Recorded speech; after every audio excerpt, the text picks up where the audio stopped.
going to study a new concept called the Landlord and Tenant Act. And the first thing that we're going to focus on is the tenants and what protects those tenants. Okay? Now,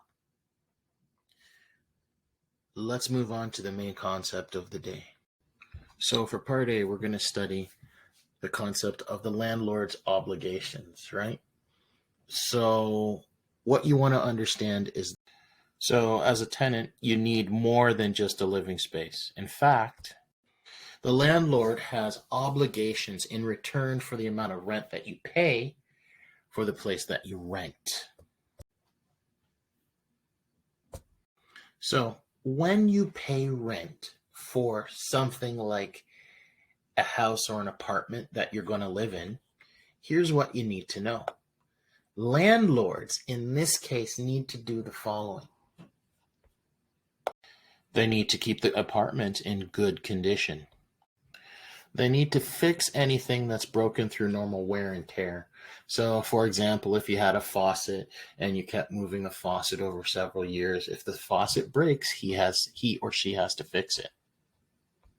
Now, the other thing that they need to do is they need to obey all health and safety and maintenance regulations in any provincial laws or municipal laws, i.e., if you're in Central Huron, right, they have to take a look at the bylaws for Central Huron and keep your place clean and in a state that you could live in so that you could be healthy.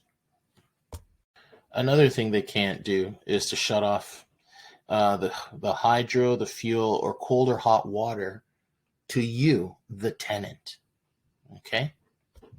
So here's the thing.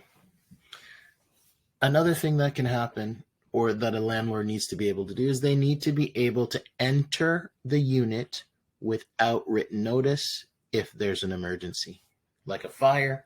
Okay?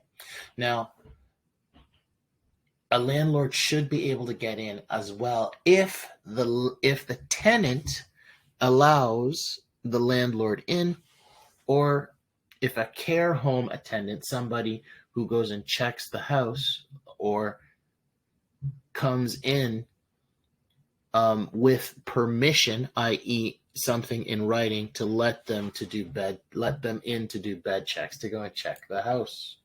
Okay? Now, there's only two more key points that we need to understand.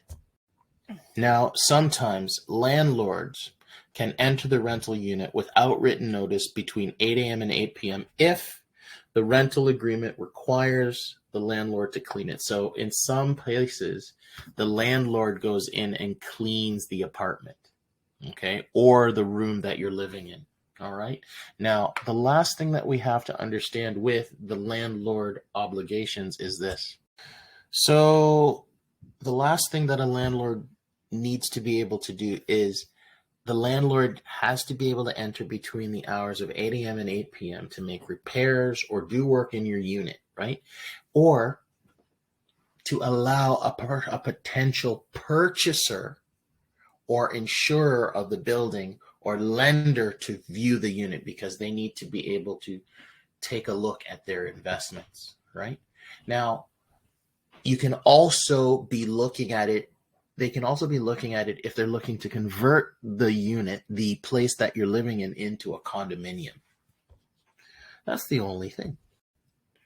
Now, based on all of these obligations that the landlord has, I'm going to be giving you 4 or 5 questions to kind of think about how the Landlord Act, which is based on what I just talked about right here, is used in everyday instances, because you're about to go off into the world and deal with this. And so you need to know your rights. So remember, last thing.